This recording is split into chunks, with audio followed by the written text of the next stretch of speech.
رنڈی کسی انتقامی جذبے کے زیر اثر مردوں کے مال و زر پر ہاتھ نہیں ڈالتی، وہ سودا کرتی ہے اور کماتی ہے۔ مرد اپنی جسمانی خواہشات کی تکمیل کا معاوضہ ادا کرتے ہیں اور بس۔ رنڈی اور باعصمت عورت کا مقابلہ ہرگز نہیں کیا جا سکتا۔ رنڈی خود کماتی ہے اور باعصمت عورت کے پاس کما کر لانے والے کئی موجود ہوتے ہیں۔ اگر رنڈی کسی مرد سے اس کی دولت کی خاطر نہیں بلکہ اس کی خاطر ملے تو ظاہر ہو جائے گا کہ اس میں رنڈی کی جیب نہیں بلکہ اس کا دل کار فرما ہے۔ جب دل کار فرما ہو تو عشق کے جذبے کا پیدا ہونا لازمی ہے۔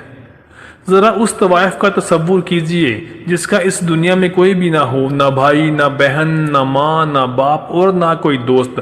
اپنے گاہکوں سے فراغت پا کر جب وہ کمرے میں اکیلی رہ جاتی ہوگی تو اس کے دل و دماغ کی کیا کیفیت ہوگی، یہ تاریکی اس اندھیرے میں اور کتنی تاریک ہو جاتی ہوگی۔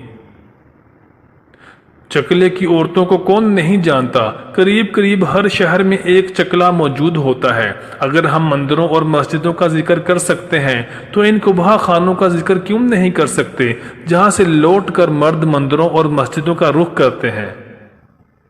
اگر طوائف کا مطلب پیسے لے کر عزت کا سودا کرنا ہے تو پورا ملک ایک رنڈی کا کوٹھا ہے۔ رنڈی جس کی ماں رنڈی تھی، جس کی دادی رنڈی تھی، جس کی پردادی رنڈی تھی، جس نے رنڈی کا دودھ پیا، جو عصمت فروشی کے گہوارے میں پلی، وہیں بڑی ہوئی۔ عصمت اور باعصمت عورتوں کے متعلق کیا سمجھ سکتی ہے؟ وہ عورت جس کے پاس تن ڈھانپنے کے لیے چند چتھڑے میسر ہوں ہرگز فحاش قرار نہیں دی جا سکتی، مگر کسی کلب کی وہ عورت یقیناً فحاش ہے جو نمائش کی خاطر اپنے بلاؤز میں سے چھاتیوں کو باہر جھانکنے کی اجازت دیتی ہے۔